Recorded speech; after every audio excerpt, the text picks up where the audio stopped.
stood, and people thought the music that he made was good. The little DJ and Paul was his name. He came up to money, this is what he said. You and OG are gonna make some cash. Good morning, everybody.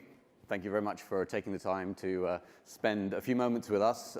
We are Raj Singh, Amy Burr at JetBlue Tech Ventures. I'd like to tell you a little bit about what we're up to and explain, how we think we're bringing some value to our corporate parent, JetBlue Airways. So I could actually stop after this one slide. How JetBlue Technology Ventures has done 21 investments in the just under 3 years we've been going, created 8 supplier relations, and essentially building a series of proof of concepts in order to help the company be more innovative and be ready for the future. So I hope that you all know who JetBlue Airways is. You may not know about JetBlue Technology Ventures. We're a wholly owned subsidiary of the group, and it's our mandate to invest in startups that are really at the intersection of travel and technology. Travel being writ very broadly. So travel for us includes transportation and includes hospitality, because most journeys will have some element of hospitality. And if those things sound like something more than a traditional airline, well, that's by design. The idea for us is to create strategic optionality for JetBlue, i.e. invest in areas that can help improve what the company does today, but also look at and invest in areas that are adjacent to those areas that we work in today, in order to be able to say, as the future changes, that we have an option, an understanding, a foothold in whatever might the future bring. We're 12 people in the group. The team is based in Silicon Valley. Both Amy and I are in Silicon Valley, but we also have people here in New York, where JetBlue is headquartered, and we'll go on to explain why that is. Just a bit of background. So Amy was founder at Virgin America, very experienced in the airline space, operations and commercial in particular. And myself, not really a travel expert. Been in venture capital since about 2001, and for those of you with long enough memories, you'll recall that wasn't exactly a great time to be a venture capitalist. So learned a lot, shall we put it that way, and joined the group about 2.5 years ago. Amy joined, I think, 8 months ago? 7 months ago, yeah. 7 months ago. Okay. So what have we accomplished so far? So we've seen a lot of startups, and that was an interesting one, actually, because when I first joined the group, I wasn't sure just how many startups there were out there in the world of travel and transportation. It turns out that there are a lot. It's obviously a very, very big industry, by some measures $4 trillion worldwide, but up until recently, I don't think we'd seen that many companies that had focused on being a startup in travel. And that all changed with Airbnb and Uber, where I think people got permission in a certain way to be able to go out there and innovate in this area, even though it is a highly regulated industry and one that can be difficult for outsiders to understand. And our run rate is about 2,000 startups a year. So we've been going, as I said, just under 3 years. So it's accelerating in terms of the number of deals we're seeing. And we hope that's because people are seeing what we're doing and recognizing us as being a good place to come and look for capital and expertise. So we've invested in 21 companies. So for you guys doing the math, that's sort of less than 0.5%. And that's, again, accelerating on a pace. So I think this year we'll end up doing about 10 deals, and we hope to do something similar going forward as well. And out of that, we've created a number of supplier relationships, by which we mean startups who we have invested in and are now supplying services or products to JetBlue. And that's part of our mandate, is not just we invest in the companies, but also we end up with those companies being suppliers. Now, of the 8 that we have there, not all of them are portfolio companies. In fact, half of them are 4 are portfolio companies, and 4 are other companies that we saw in our process. And it's not always the case that we will invest in every company that we see, even the good ones, because it just may not work for our particular mandate. But nevertheless, if we see great companies, we do pass them on to JetBlue, and it can turn out that they become suppliers as well. So as well as our investing role, we have a sort of forward role as well. And then we have 3 POCs that all those other companies went through as well. So more to come. Not really a secret, I don't think, in terms of success, but the two things that we try to do differently. One is not look at the technology, so it's not about finding a blockchain investment or a machine learning investment. It's about finding something that solves a business problem or a future business problem. And then the other thing is that we try to work together in terms of being both the investing side and the operating side. And so I represent the investing side, my team does the investments, and Amy represents the operating side. And that synergy, the working together, I think is what's been really important to the way that we work, and actually the reason why I joined, because I thought that was the right way to do it. I'll let Amy explain more. Yeah, so from my perspective on our side, my team are in charge of what we call operations and partnerships. And really the focus we have is, Raj and his team find amazing investments and help mentor these startups through their early processes and make them into a really stable company. And we help them be successful by finding them, implementations and actual clients. So that's our job, our side of it. And we'll talk a little bit more about that in a second. So a couple more secrets of our success. One is that we really do have an inside-outside makeup of our investment committee. So our investment committee is made up of senior leaders from JetBlue who understand the business, the strategy, problems we're solving, what is long-term going to help JetBlue from an overall perspective.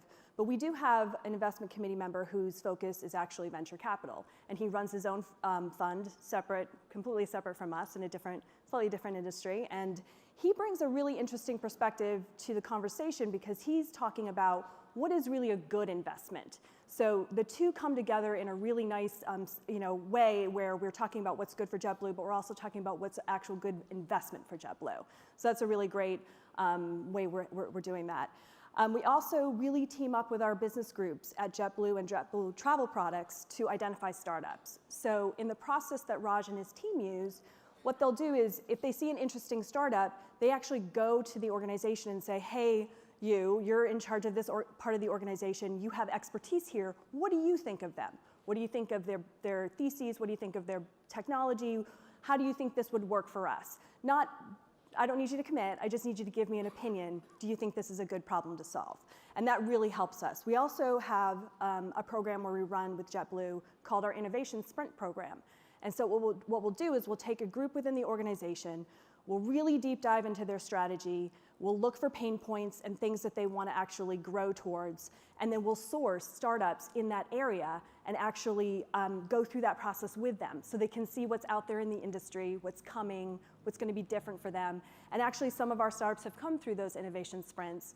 Most notably, a company called Gladly, which was an innovation sprint with our customer support center. So that was great. And now we have an amazing portfolio company that is actually implemented at JetBlue. And then lastly, we talk about offering kind of the value for our startups. We're very much considered a strategic investor for them. One of the things, as I mentioned just a bit ago, is that we try to find them clients. And we do that at JetBlue and JetBlue Travel Products. But we also have launched a really great partnership program within the travel industry where we have partners who want to come in and be innovative and be part of our ecosystem and join this program. And then the value for us is that we're building a great group of thought leaders in disruption in travel, but it also allows our portfolio companies and other interesting companies that we see out there to have an option for more clients. So we do a lot of introductions. Our partners do proof of concepts as well. And so it just offers more to the people that come to us. And it actually is that's real value for the people we're investing in. So those are some of our secrets. We do have a couple missteps, not anything too crazy. We think they're pretty low key.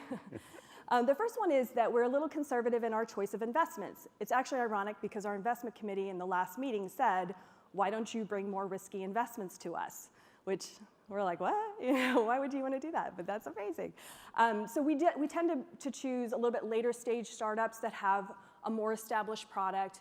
We tend to stay kind of more focused on our investment themes and not, skirt the envelope of those. And that's something we have to continue to consider, and that's exactly what our investment committee is looking for as well. So something we'll work on.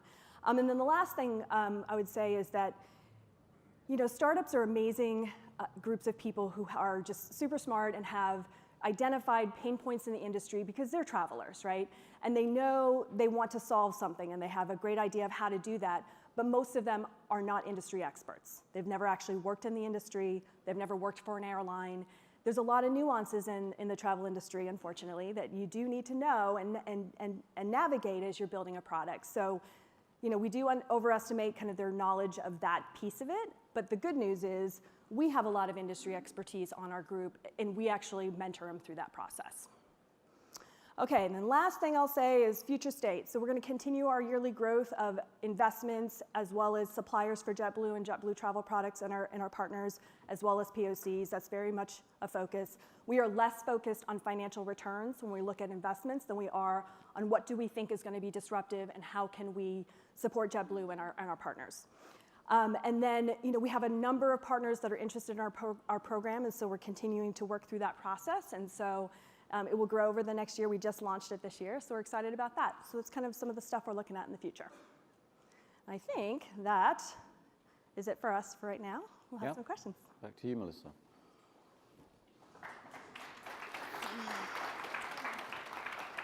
So thanks again for being here. This is great to have you both here.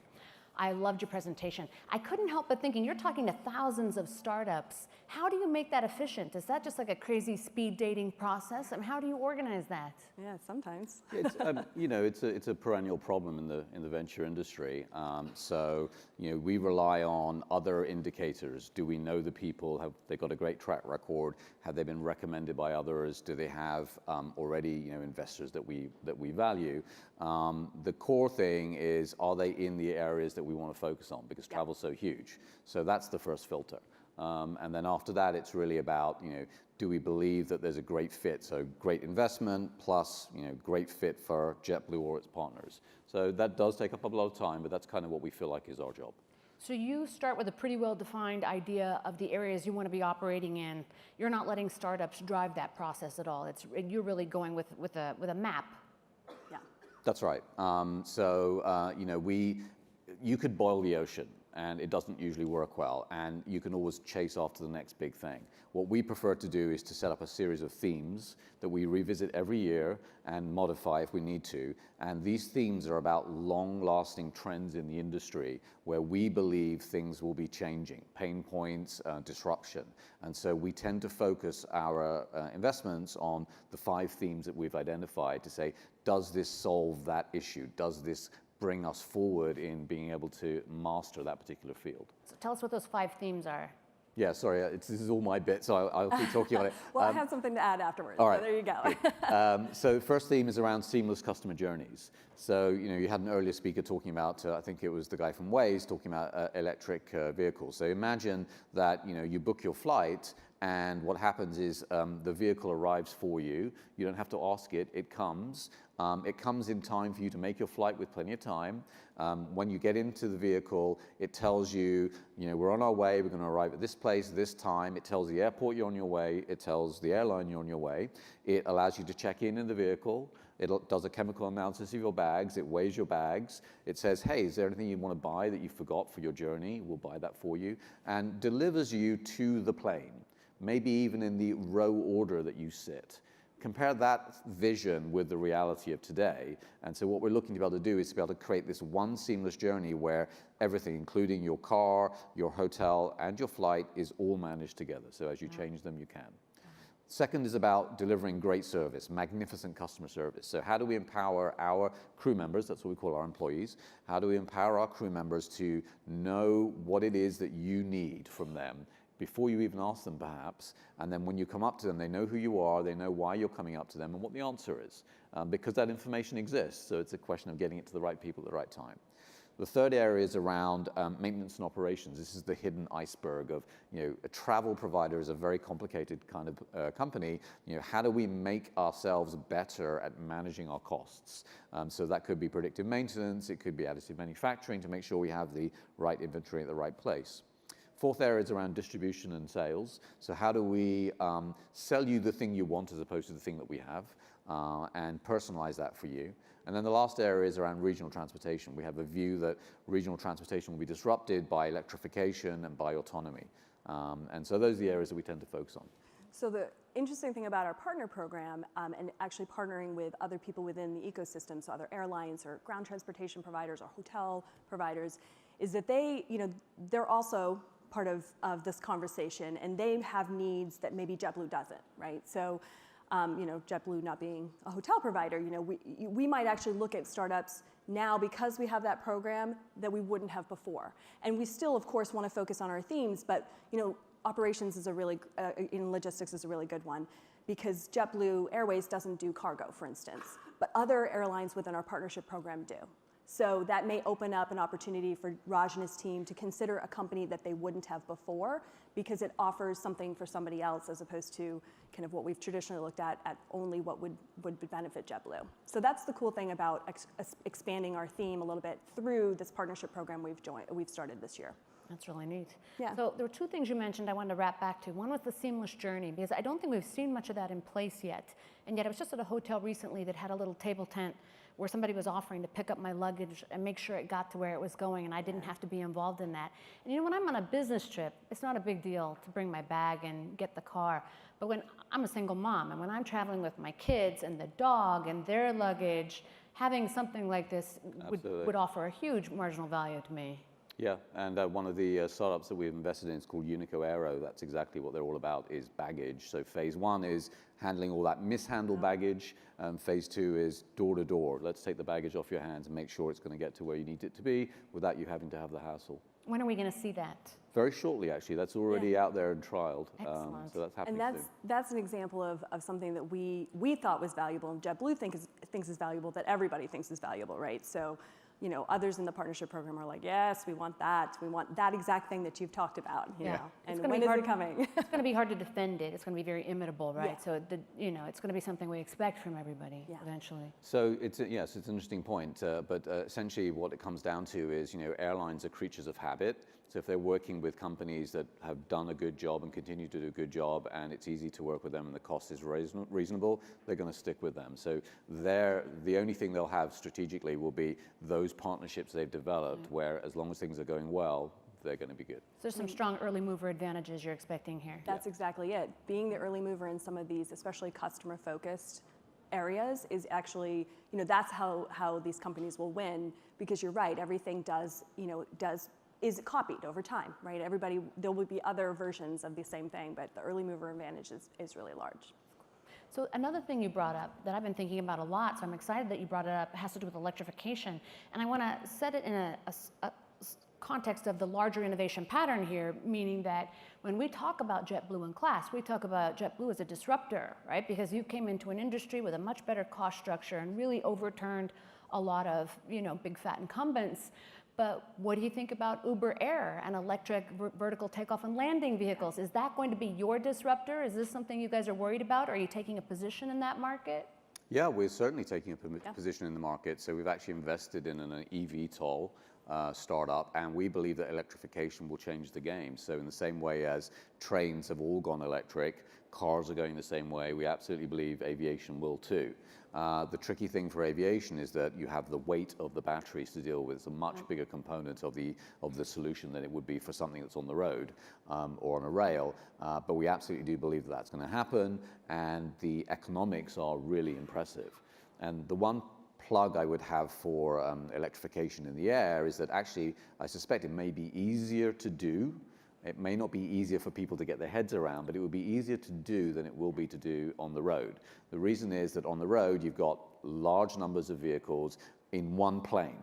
So if you've got two cars approaching an intersection, one of them's going to have to stop. In the air, one can go under, one can go over. Right, you have three-dimensional. So three dimensions comes into play. There are very many fewer things in the air that should not be there. You have no trees being blown across by the wind. You have no kids running for a ball in the middle of the street, right? Nothing like that. You've just got.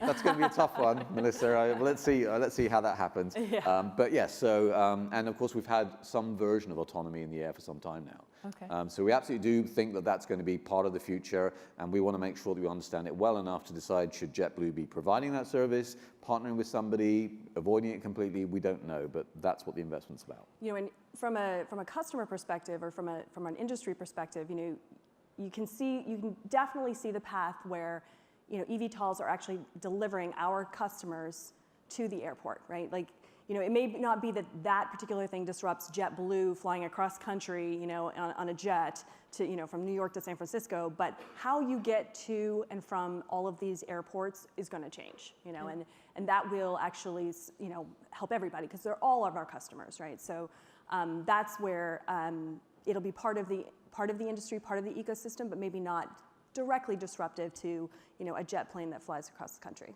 So. Okay, and I'm sorry to keep harping on this topic, but when I bring this up in my class, we do a case on Uber Air, the students express some trepidation about the safety of an eVTOL. Do you think that that's going to be a hurdle, either achieving the safety or achieving the perception of safety? Well, first of all, achieving the safety is going to be a very big deal, and that's probably the biggest thing. In some ways, and this is maybe just my point of view, I think it's almost easier to actually build an eVTOL than it is to get it certified by the FAA, right? It has to go through the certification processes. It has to be, the government bodies are going to want to weigh in and make sure that it's done in a way that they considered safe, and that's the right thing, right? That will make everybody feel better about the safety of the actual vehicles. And then there's going to have to be some sort of a control mechanism, some air traffic control type situation where even though Raj is right, there's not, two at an intersection, they can go up and they can go down. When you have, span, forward 20 years and you've got thousands and thousands of eVTOLs, you've got to have some control over that. Yeah. So those two things I think are going to be really critical in how this area develops, and that will also help the perception of safety, I think, from a customer perspective. But like everything that is out there, I mean, think about Uber or think about Airbnb, even better. When Airbnb came out, everybody was like, I am not staying in the home of some stranger. Like, who does that, right? And now we do. And now everybody does it.